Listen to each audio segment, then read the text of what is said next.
กรรมอันเป็นสมบัติแห่งสัตว์โลกทั้งหลายกายซ้อนซ้ำซากจำเจเป็นวัฏฏะกรรมอันใดทำแล้วไม่เดือดร้อนในภายหลังกรรมนั้นเป็นกรรมดีเป็นกรรมที่สัพพบุรุษ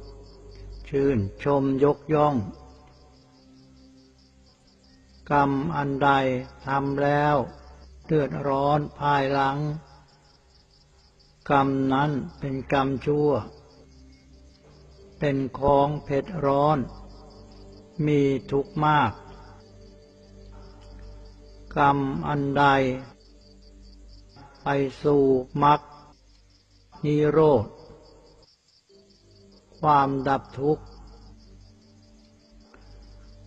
กรรมนั้นเป็นกรรมเนื้อกรรมเอวังก็มีด้วยประการฉนี้